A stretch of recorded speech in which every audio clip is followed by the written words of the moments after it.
So far, I've been using a lot of pictures and examples to help explain the behavior of spin.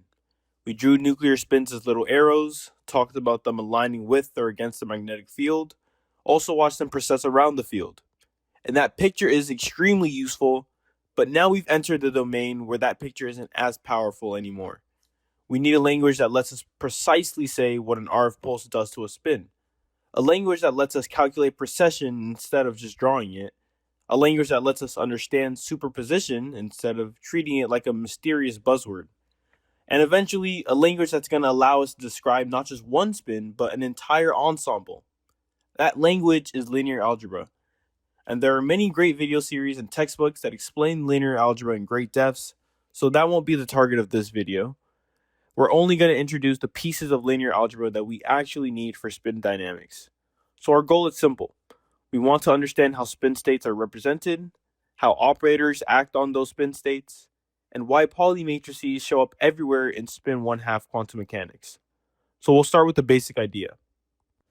In quantum mechanics, the state of a system is represented by a state vector. For a spin 1/2 nucleus, there are two basic states that we usually care about. Earlier, we usually called them spin up and spin down, but now we're going to give them cooler names, alpha and beta. The alpha state can be represented by this 2x1 matrix, and the beta state can also be represented by a 2x1 matrix. These are called basis states, and a basis is just a set of reference states that we use to describe every other state. It's kind of like using x and y coordinates to describe a point on a flat plane. If I give you the x and y components, you can tell me exactly where that point is. In the same way, if I give you alpha and beta components of a spin state, you know how that spin state is represented. One warning though, these vectors aren't just arrows in physical space. So the vector 1, 0 does not literally mean that a spin is pointing upward in a room. These are vectors in a quantum state space.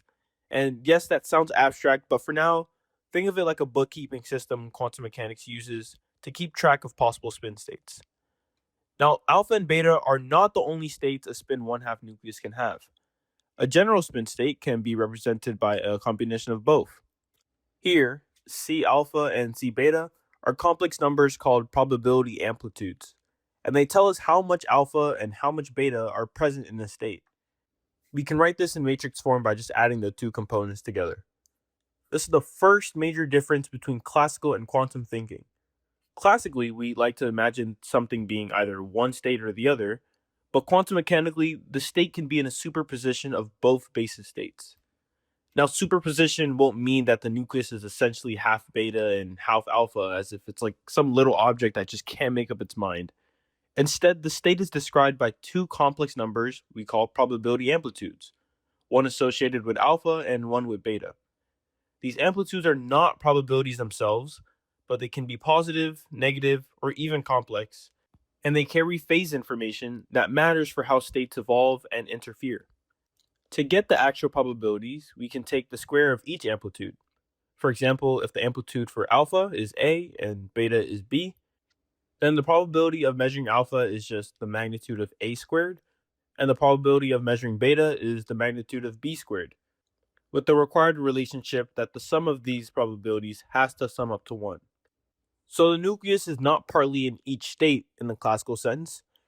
Rather, it's in a single quantum state whose amplitudes can tell us both the likelihood of different measurement outcomes and the state's response to future manipulations. And when we eventually measure the spin along a particular axis, those amplitudes determine the probabilities of different outcomes.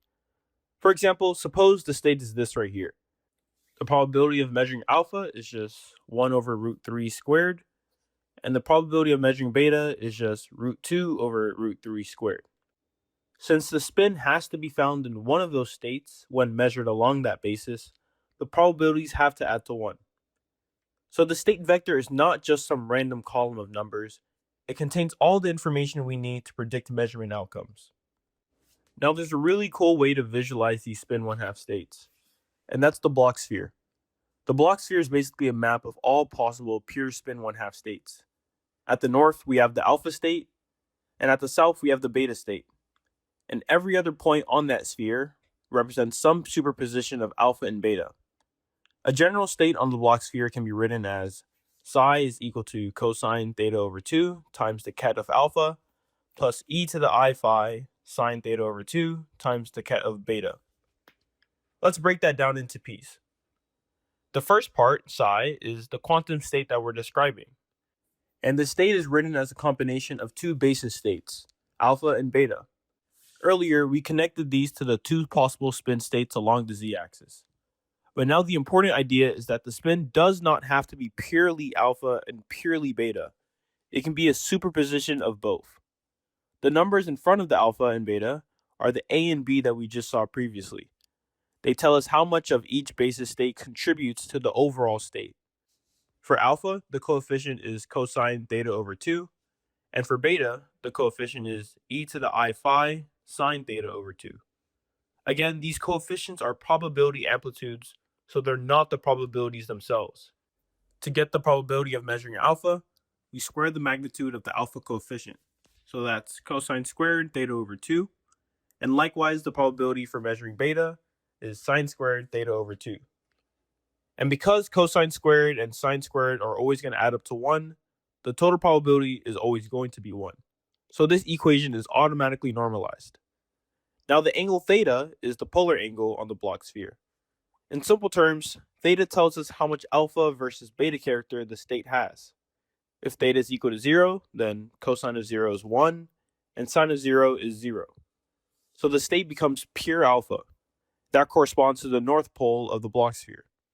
If theta is equal to 180, then cosine of 90 is 0, and sine of 90 is 1.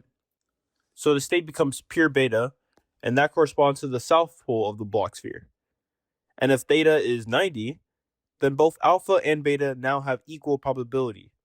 That state is now on the equator of the Bloch sphere. That means the states on the equator are equal superpositions of alpha and beta, but they're not all the same degenerate states. And that's where phi comes in. The term e to the I phi is a complex phase factor.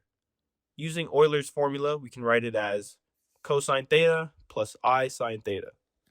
What's important is that this phase factor does not change the probability of measuring beta, because the magnitude of e to the I phi is always 1.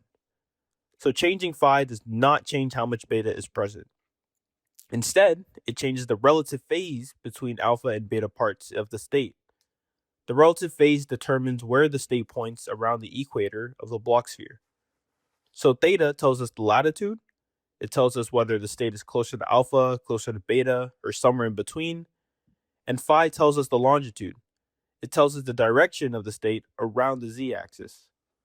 For example, if theta is equal to 90 and phi is equal to 0, the state points along the positive x direction of the Bloch sphere. If theta is equal to 90 and phi is equal to 90, then now it's going to point against the positive y direction. If phi is equal to 180, it points along the negative x. And if phi is equal to 270, it points along the negative y. This is why phase is not just some mathematical decoration. Two states can have the same alpha and beta probabilities, but still be physically different because their relative phase are different. For example, take a look at these two different superpositions of alpha and beta. Both states have a 50% chance of being measured as alpha and a 50% chance of being measured as beta along the z-axis. But they are not the same state. The first points along the positive x, and the second points along the negative x. The only difference is the relative phase between alpha and beta. And this is going to matter a lot in NMR, because transverse magnetization and coherence are not just about how much alpha and beta populations that we have. They depend on the phase relationships between alpha and beta components. So the Bloch sphere gives us a bridge. The north and south poles connect the alpha and beta basis states. The latitude tells us population balance between alpha and beta. And the longitude tells us the relative phase. And points on the equator represent equal superpositions with different transverse phases. And that's why this picture is so useful. It connects the classical arrow picture that we've been using to the quantum state vector picture that we're going to start to need. But we should be careful because the Bloch sphere is still a visualization. It's going to help build the intuition, but the actual calculations are done using state vectors and operators. So now that we have the states, let's talk about the operators. An operator is a mathematical object that acts on a state. And that word might sound abstract right now, but you've seen an operator before. For example, in calculus, the derivative is an operator. If I give you a function, the derivative operator acts on that function to give you a new one. So if f of x is equal to x squared, then the derivative operator is going to give you that f prime of x is equal to 2x. So in this case, the operator is not a number or a state, it's an action. It takes one mathematical object and transforms it into another. Quantum mechanics uses the same idea.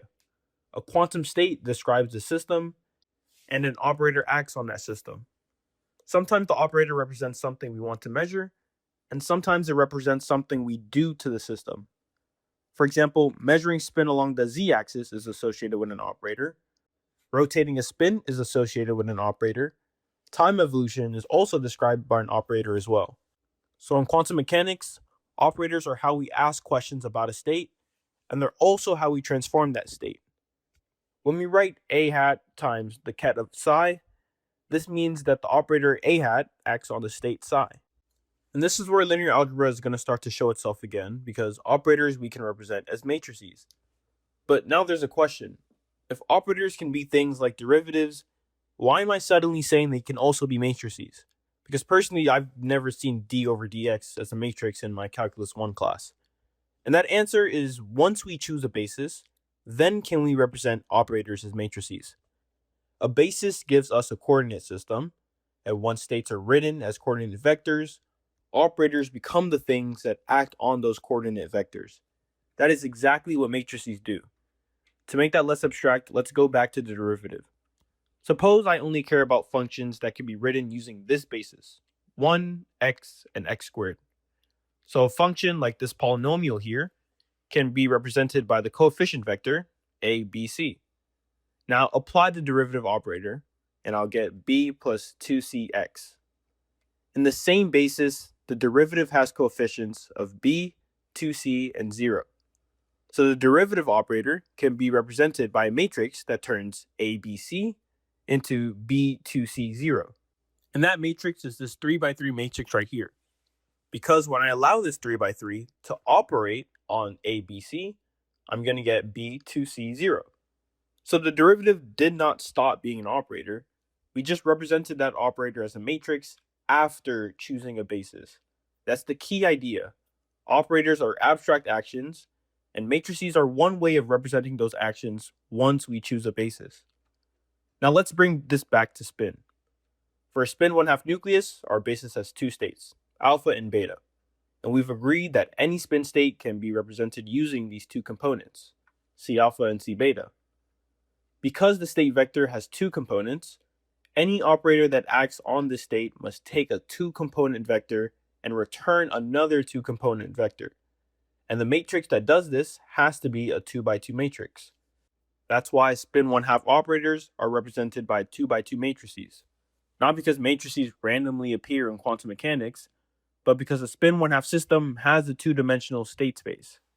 Two basis states mean two-component state vectors, and operators acting on two-component state vectors are represented by 2x2 matrices. So in matrix form, an operator acting on a state looks like this again. A hat times the ket of psi. Or more explicitly, this 2x2 acting on this 2x1. That's kind of why linear algebra becomes unavoidable. If spin states are column vectors, then the things that act on spin states are matrices. But again, we're not learning matrices just to learn matrices. We're learning them because these matrices describe what actually happens to nuclear spins. Now, one of the most important ideas in quantum mechanics is the idea of eigenstates and eigenvalues.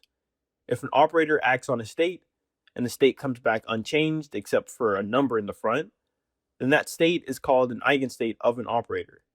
The number in front is what we call an eigenvalue. Mathematically, we write that as a hat times psi equals a psi. Here, psi is the eigenstate, and a is the eigenvalue. The operator acted on the state, but it did not change the direction of the state in state space. It only scaled it by a number. This matters because in quantum mechanics, measurable quantities are represented by operators, and the possible measurement outcomes are the eigenvalues of those operators. So if we want to know what values we can measure for spin along the z-axis, we look at the eigenvalues of the spin operator along Z. There's one more idea we need before we start using spin operators seriously, and that idea is called a Hermitian operator. An operator is Hermitian if it's equal to its own complex conjugate transpose. In matrix language, that means A is equal to A dagger. Here, A dagger means that we take the transpose of a matrix and also take the complex conjugate of every entry. So if a matrix is Hermitian, it has a special kind of symmetry.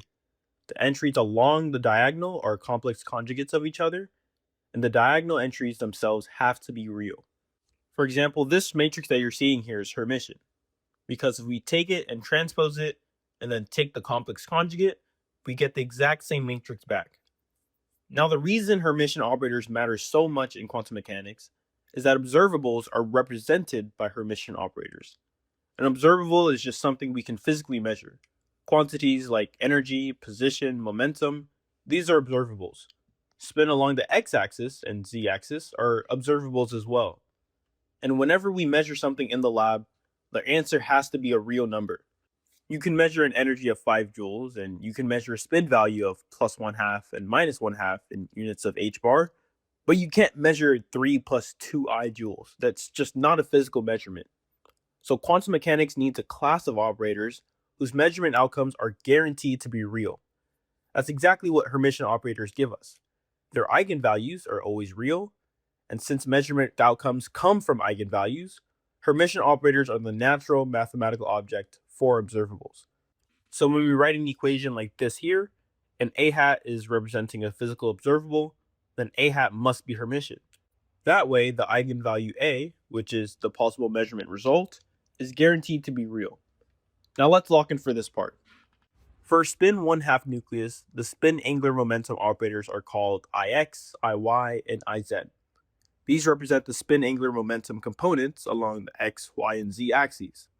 Let's start with Iz because it connects most directly to alpha and beta. In units of h bar, the Iz operator is this 2x2 matrix times 1/2. Now watch what happens when we apply Iz to alpha. We get a 1/2 in front of alpha. So alpha is an eigenstate of Iz with eigenvalue plus 1/2. Now if we apply to beta, we get a negative 1/2. So beta is also an eigenstate of Iz, but with an eigenvalue of minus 1/2. This is exactly why spin 1/2 nuclei have two possible spin measurements along the z-axis. If we measure spin along z, alpha is going to give us plus 1/2, and if beta, then we're going to get negative 1/2 in units of h bar. So now the labels alpha and beta are no longer just words, they have precise mathematical meaning. They are eigenstates of Iz.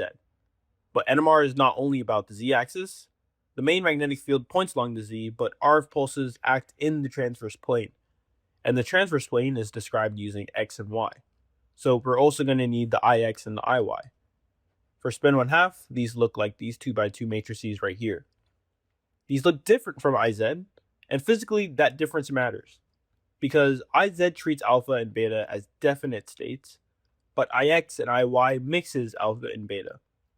For example, if we apply Ix to alpha, we get something proportional to beta.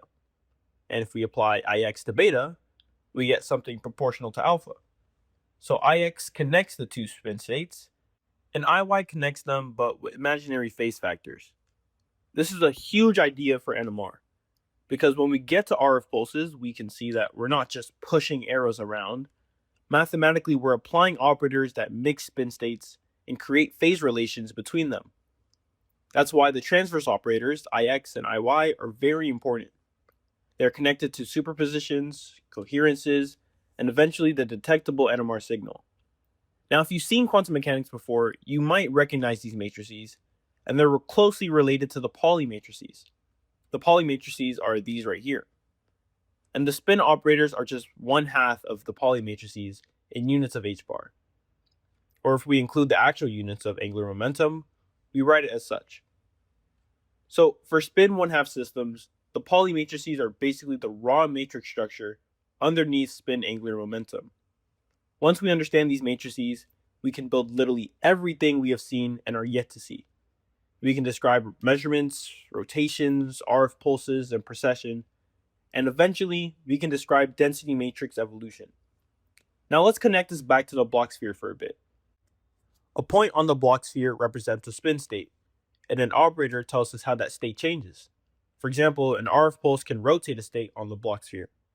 If the spin starts at the North Pole, a pulse can rotate it down to the equator, and if it reaches the equator, the state becomes an equal superposition of alpha and beta with definite phase.